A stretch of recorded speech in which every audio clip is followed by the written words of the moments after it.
What's the difference between a body that's healthy and the body that's not healthy? Is energy.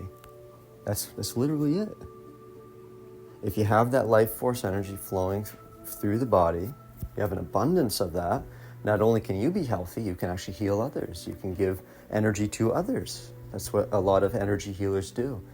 They have access to an abundance of prana, abundance of chi, life force energy, and they're able to channel that to others. There's different ways to do it, different ways to express this energy. Music, you make music, that can be a form of energy healing.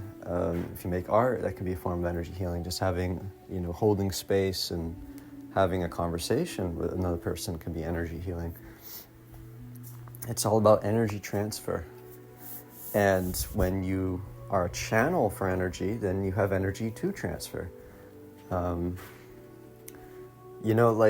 Sickness is not a real, I don't know. It's just we don't focus on the root of so much of our ailments and so much of these seeming fatigues and different things. They're very temporary states most of the time.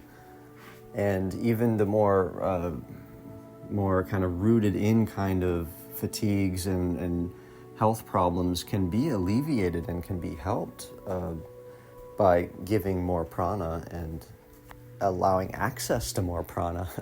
So it's just super beneficial in all cases. And I realize going through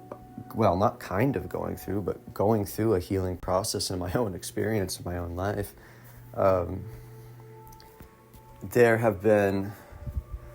there's been periods of times where it's like, I'm feeling a lot of fatigue, feeling a lot of discomfort and uncertainty. Like, what do I do? How do I, handle this? And and it's fostered in me a lot of faith, a lot of trust in the universe, because things do work out.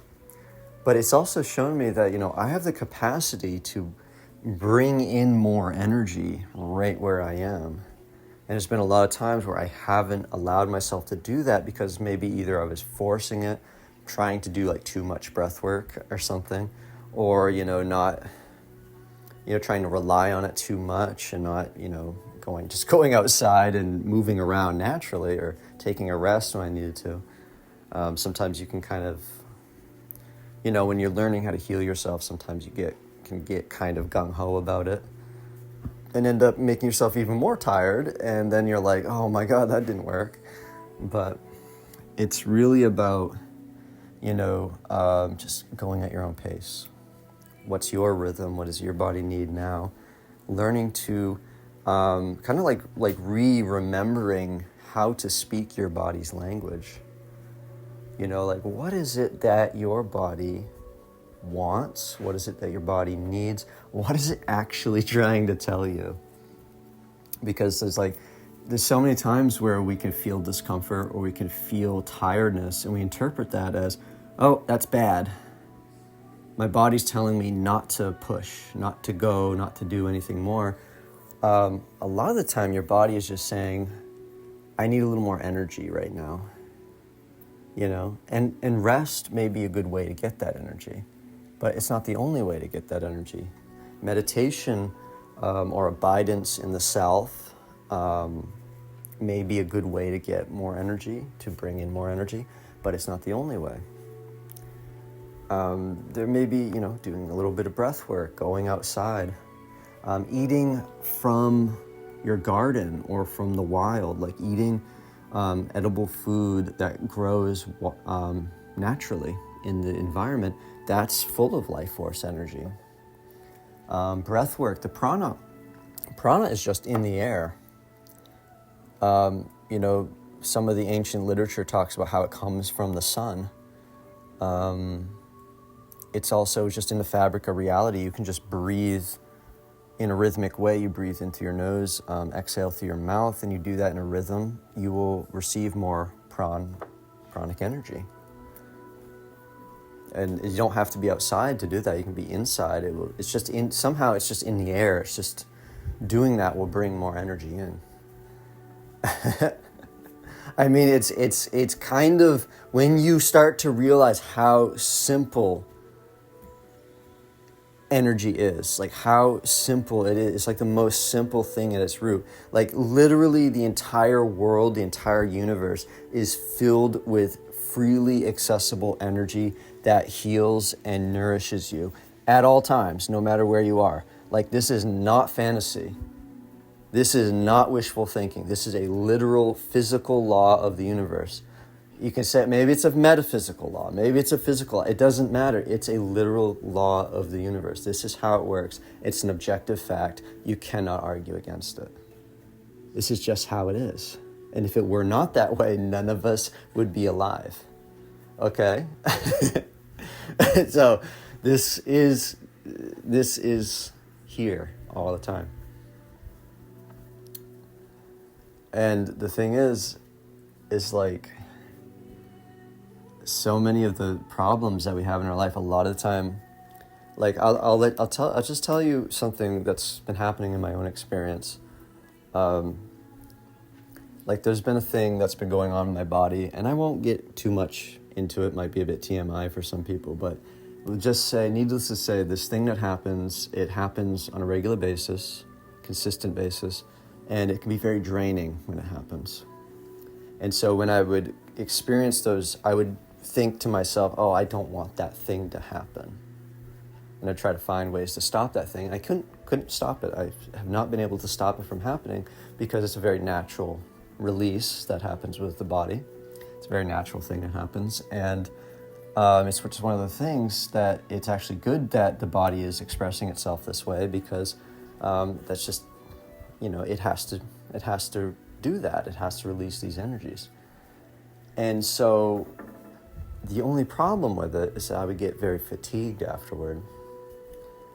And then, I'm thinking, oh man, I know I need more energy somehow, but if I try to push things around, I'll be forcing it, and I'll get tired again, and there's all these kind of fears that come up, because it's like, it's almost like you're kind of winging it a bit, you're trying to figure out, like, how do I navigate this without making it worse, But it's really as simple as just feeling into your body.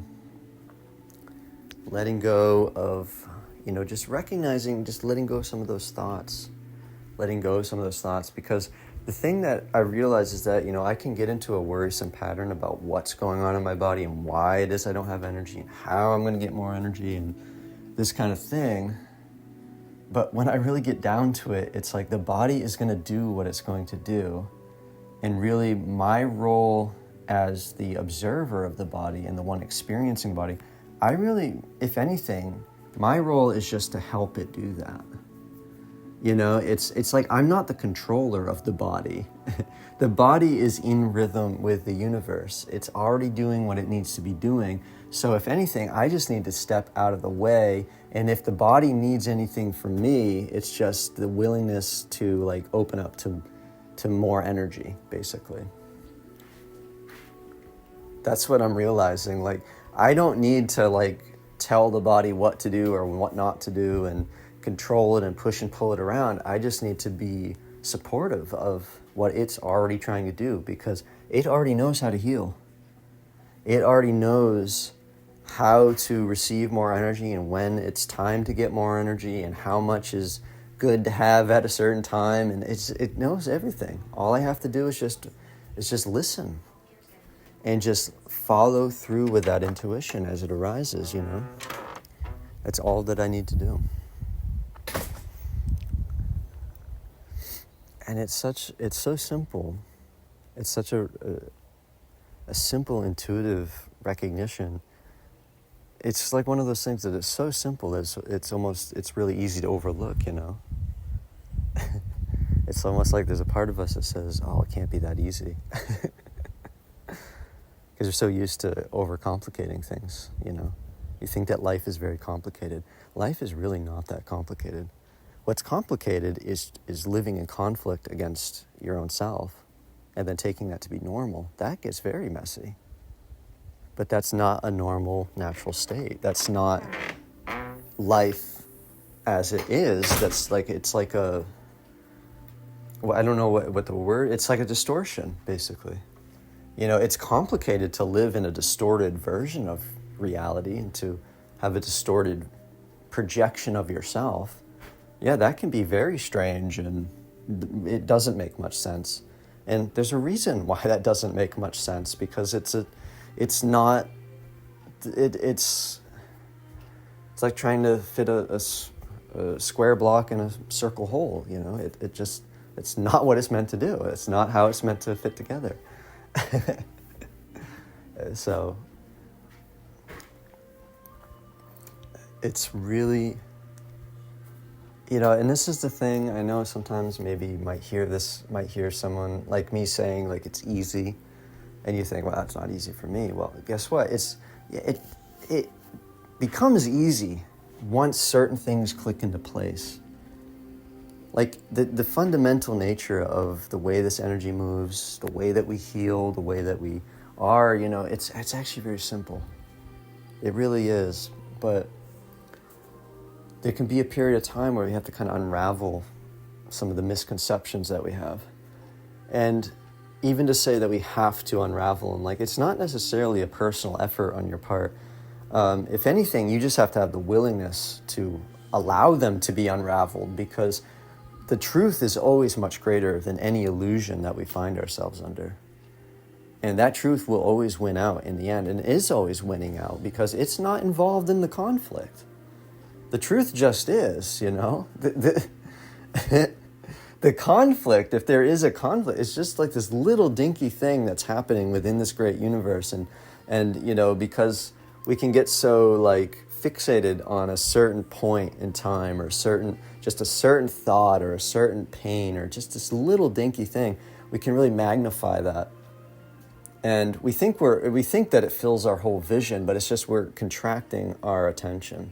We're just focusing in a very small way on a very small thing, and then taking that to be the whole of our reality. But these little pains and these little discomforts and complications and things like that, they're nothing. They're absolutely nothing. You just open up. Just allow yourself to open up. I mean, at some point you have to anyway. You know, if you are in a habitual fixation on something, some negative thing, you're going to get very tired of that. And you're going to wonder why nothing you do really works, especially if you are trying to heal or you are trying to solve some problem in your life. You know, focusing in a very tight, contracted way and pushing and pulling things around and avoiding this and, you know, and it just doesn't work. And eventually you do have to surrender. You do have to allow life to flow through you again. And that's when things, they become more simple. It becomes easier. Because life is meant to flow. We're not meant to have a contracted sense of ourselves. We're not meant to be contracted versions of what the truth is or what the truth is possible of creating. We're meant to be the truth as it unfolds. You know, I've heard it said that, you know, you're not just someone living life, but you are life itself being lived. And I find that to be so wonderful, you know, such a wonderful way to put it. Like, you are that which is trying to flow through you. You are the truth in expression. You are the energy as it moves. You are all these things. And yet you're not bound by any of them at the same time. Because you're not possessing anything. You're not claiming it for yourself. It's not this, you're not the master of the energy in the sense, you're not the controller of the energy. You know, you are just open to the flow of life, and it can flow the way that it needs to. And if there's just a time to channel it and focus in a certain way, then you can do that. But when it's time to let it just kind of move on its own, you allow it to do that also. There's a time and a place for everything, and in this rhythm of trust and willingness, everything flows and does what it needs to do. It is truly this simple. It is truly this easy.